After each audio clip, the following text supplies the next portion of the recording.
Ce que j'observe dans les deux interventions, c'est d'abord que la loi Leonetti, qu'on critique beaucoup, a été quand même une belle synthèse, puisque vous y retrouvez, enfin je veux dire l'un et l'autre, vous avez dit à quel point vous l'êtes approprié, en quelque sorte, elle est l'expression d'une réalité que vous connaissez, donc il y a une intelligence de la loi, et c'est un peu cette intelligence qu'on remet en cause aujourd'hui, et je trouve que c'est tout à fait important. Le deuxième point, j'invite vraiment les uns les autres à y penser, c'est que les questions éthiques de fond, elles se situent peut-être pas toujours là où on pense.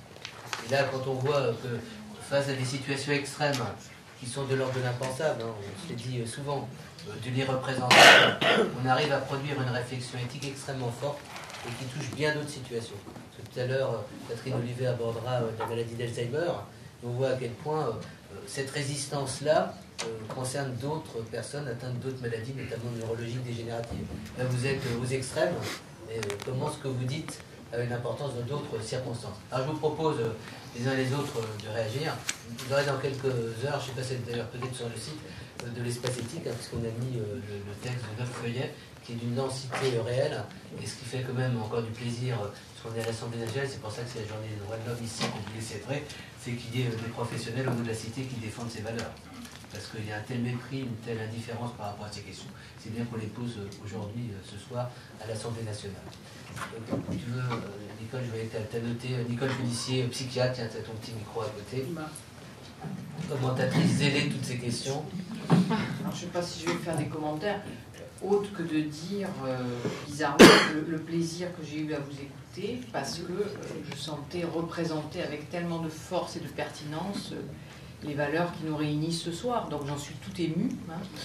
Et entre autres, le fait d'avoir replacé la question du sujet au-delà, bon, ça, je ne sais pas, des concepts même éthiques de l'autonomie, enfin ceux qu'on nous renvoie sans arrêt comme étant ceux qui n'étant plus validés et possibles à représenter, entraîneraient la justification des demandes d'euthanasie ou d'arrêt de soins, ou ce qui est... voilà, c'est ça que vous amenez pour moi en tant que psychiatre de formidable, c'est, on pourrait dire aussi, au-delà de euthanasie, demande de suicide, etc., on pourrait ne pas s'occuper de ces personnes, tellement elles apparaîtraient peu intéressantes, en fait, peu sujets.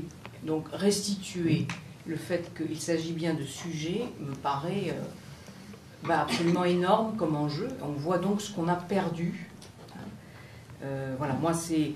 L'autre chose très importante aussi pour moi, c'était que vous nous disiez que dans la perte que bien sûr ces patients subissent par rapport à qui ils ont été, ce qu'ils pouvaient faire, etc., il y a néanmoins dans la qualité du soin que vous cherchez à produire un vrai renouvellement possible de la vie. Ça aussi pour moi c'est un message extrêmement fort. Et puis bien sûr le distinguo entre vie et survie, enfin voilà, c'était effectivement d'une densité absolue, donc un grand merci. Je tiens à dire que c'est aussi un travail collectif de réflexion et au quotidien, de vécu au quotidien en fait. C'est aussi pour faire ce que vous faites, l'assumer au quotidien, il faut qu'il y ait de la réflexion. Et ça, on ne le fait pas. Oui, non, ça, mais bien sûr. il y a une réflexion qui construit votre volontarisme. Et on trouve, ça fait des années qu'on se fréquente. On avait fait une soirée spéciale à l'Assemblée nationale sur cette thématique. Et nous, ça nous a extraordinairement impressionnés.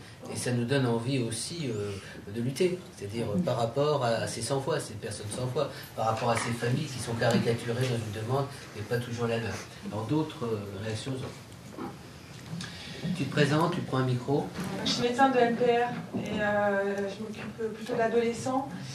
Et j'étais intéressée effectivement par l'importance de dissocier vie et fin de vie et dissocier handicap et fin de vie. Je crois que là, vraiment, les trois phases de l'état végétatif marquent la question de la fin de vie en réanimation, de la vie en état de handicap et de la fin de vie de la personne handicapée. Donc, on a toutes les situations possibles.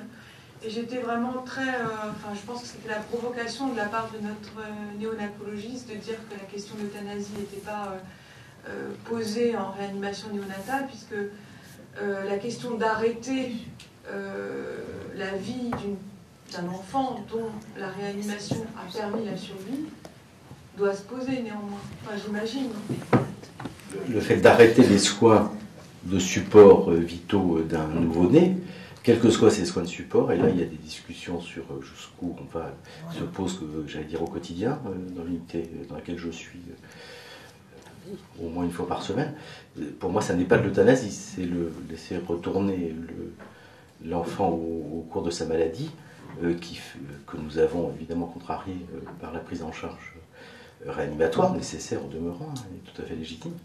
Mais voilà, ça n'est pas une euthanasie, c'est la suspension des soins, telle que, juridiquement en tout cas, la loi Leonetti nous y autorise sans aucune ambiguïté, et telle que, éthiquement, je crois, les choses sont acceptées actuellement. Donc pour moi, ça n'est pas de l'euthanasie que de dire on va arrêter de ventiler un enfant dont on estime que le pronostic est extrêmement défavorable, quel que ce soit à court ou à long terme.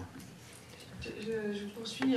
Un enfant réanimé en état végétatif, dont le pronostic neurologique est dramatique et écrit comme dramatique à l'issue des soins de réanimation, ne relève pas pour vous d'un arrêt d'alimentation en réanimation? Il y a des débats chez les néonatologistes là-dessus, donc je ne vais pas vous... Mais on peut considérer que l'alimentation entérale par sonde fait partie des soins que l'on peut considérer comme des soins artificiels, et donc que l'on est éventuellement en droit de retirer. Pour moi, ça n'est pas de l'euthanasie, c'est ne pas mettre en œuvre un soin. D'accord ?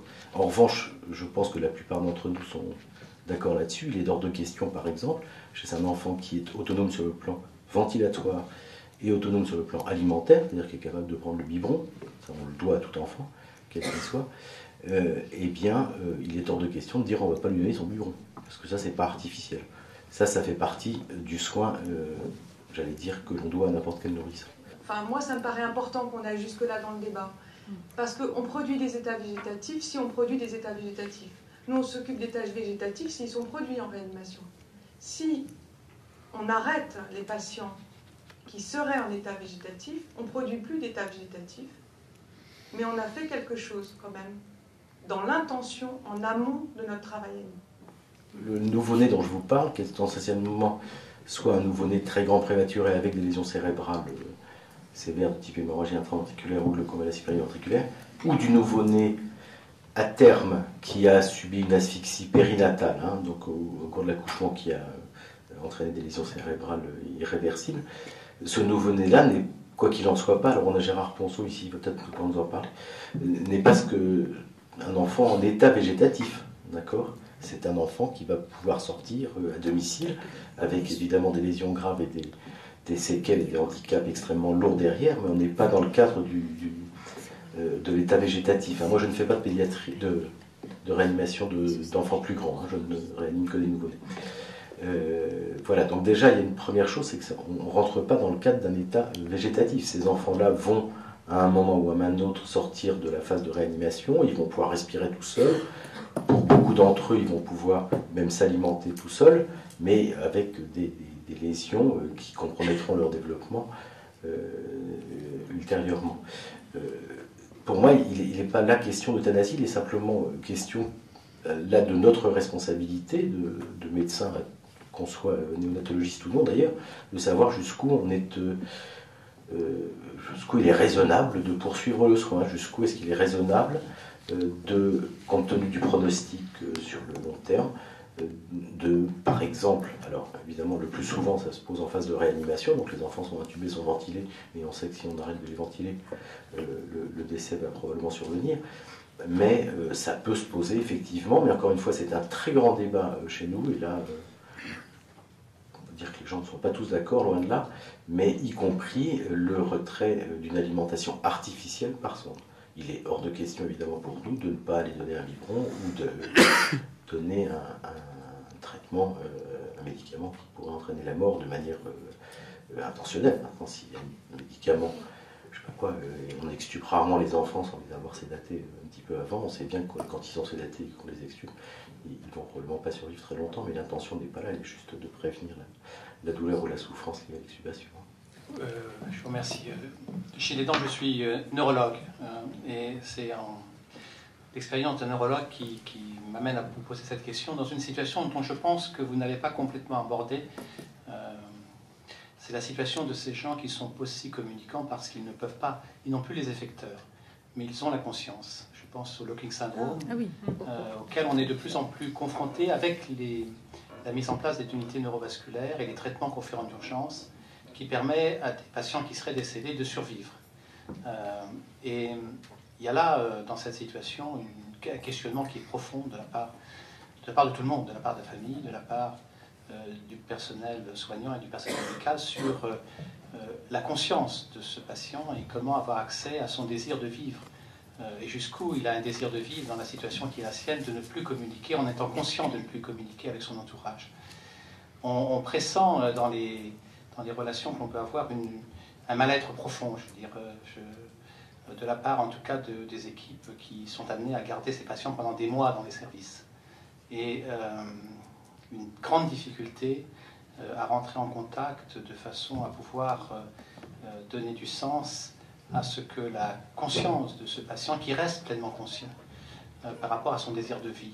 Et je serais intéressé de savoir si vous avez parlé des gens qui sont cognitivement peu communicants, mais là il s'agit des gens qui sont cognitivement toujours communicants, mais qui ne peuvent plus ni s'exprimer, ni avaler, ni bouger, ni même avoir des mouvements oculaires. Il reste vraiment si peu de choses qu'on est un peu terrifié par cette situation d'être un petit peu enterré vivant. Alors, c'est vrai que ce ne sont pas les patients que nous accueillons dans nos unités. Vraiment, on essaie d'être spécifiquement dans l'accueil de nos patients en état végétatif chronique et post-surrélationnel. Alors pourquoi ? Parce qu'en fait, effectivement, comme vous le disiez, ils ont toute leur conscience. Et qu'il faut avoir les outils, les moyens pour leur redonner ces capacités d'expression de toute leur conscience. Et à partir du moment où on permet à ces patients-là, où vous dites, il reste souvent ou pas le mouvement oculaire, globalement, en général, il reste juste un mouvement oculaire ou un mouvement de paupières, éventuellement. Et c'est en travaillant là-dessus avec les ergothérapeutes qu'on peut arriver à leur redonner la parole. Et souvent, à partir de ce moment-là, il y a eu des études qui ont été faites, je ne me trompe pas, par l'équipe de Liège, par Steven Loreis, qui montrait que finalement, ils ont fait une étude sur la qualité de vie de ces patients locking syndrome, et elle était peu différente de nous patients bien portants. Donc c'est vrai que c'est fort perturbant, mais ce qui est vrai, c'est que certains, qu'il faut s'astreindre à leur redonner justement la parole par ces outils techniques qui permettent, grâce à tous ces mécanismes informatiques merveilleux, de redonner la parole et qui permet au patient à ce moment-là d'exprimer sa conscience de manière tout à fait lucide, puisque justement il n'a pas de trouble de conscience. Mais pour nous, c'est effectivement difficile à l'envisager, mais à partir du moment où il arrive à exprimer clairement sa conscience, qui n'est pas perturbée, ça améliore nettement la qualité de vie, même si c'est difficile à comprendre. En tout cas, c'est le retour des études qui ont été faites justement sur ces patients. Vas-y, chanter. Pour le cérébro-lésé, en fait, la problématique est assez proche du nouveau-né. On doit prendre encore des décisions sans pouvoir communiquer avec la personne. Et finalement, notre problématique à nous en réanimation, c'est comment éviter d'arriver à ce stade de BC et de PPR. Alors, je ne sais pas, moi, finalement, une des choses que je n'ai pas tellement encore entendues, c'est un petit peu la question du délai, en fait, moi je crois, parce que ça rentre quand même en ligne de compte, c'est-à-dire que nous, il y a quelques jours, on a eu une conférence à la Fondation Rothschild sur l'arrêt de soins des AVC, et alors la personne qui faisait la présentation parlait toujours d'arrêt de soins dans les 2-3 premiers jours. Alors, moi j'étais un petit peu embêté. Pour nous, l'arrêt de soins en réanimation, elle est plutôt au moment où finalement le coma, entre guillemets, va disparaître et peut-être on va avoir les premiers signes en fait, effectivement de rythme numéral. Et à ce moment-là, c'est plutôt aux alentours d'un mois que pour nous que la question va se poser. Et finalement, toute l'intervention qu'on a entendue, c'est en aval de ce mois, finalement, où la question se pose. Et puis la dernière chose peut-être que je pourrais ajouter moi, de notre expérience, c'est comment se donner des outils pour réfléchir, pour documenter tout ça. Et de plus en plus, en tout cas chez les réanimateurs adultes, en termes de cérébro-lésés, on utilise l'IRM, voilà, qui peut apporter aussi, évidemment l'IRM c'est une image à intenter, mais c'est quand même, il y a quand même des choses intéressantes et objectives. Merci. Ce qui me semble, avec tous les témoignages qui viennent d'être dits, le Lockheed, la réanimation, l'Alzheimer. Il me semble qu'un des problèmes de fond, c'est en effet, dans notre société, quel accueil, comment voyons-nous les personnes très handicapées, quelles qu'elles soient, comment voyons-nous.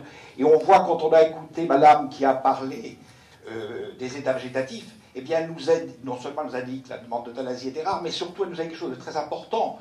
Nous, on étudie et on a vu et on commence à connaître comment ces personnes communiquent. Monsieur Holoquet, il pose la même question. Moi, j'aimerais, et il va y arriver, pareil. Donc, moi, j'aimerais mieux, vous voyez, c'est pas une utopie, une société qui réfléchit justement à l'accueil, à la connaissance de toutes ces personnes polyhandicapées, aiguës, chroniques, enfants, et de trouver les moyens de les accueillir et d'améliorer, donc, comme vous l'avez dit, leur qualité de vie. Et je suis très soucieux si la société qui a du mal à comprendre, quelqu'un qui n'a pas vu un enfant polyhandicapé, quand je vois quelqu'un, il me dit mais à quoi sert-il, mais c'est terrible, est-ce que ça vaut la peine? Et c'est une réflexion, je crois, très globale.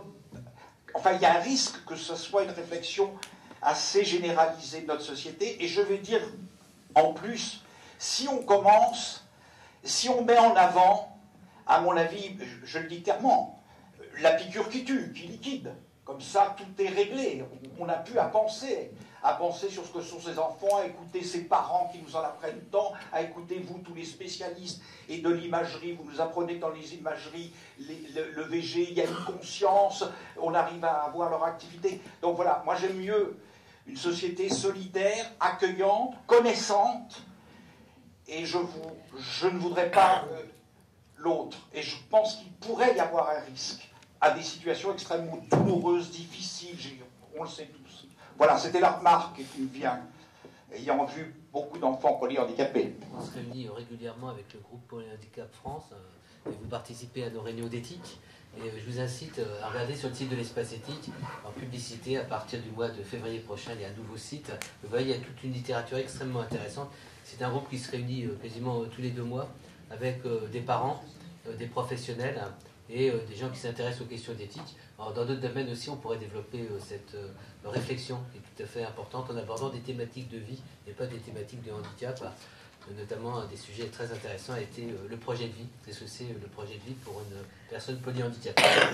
Donc merci en tout cas de votre intervention.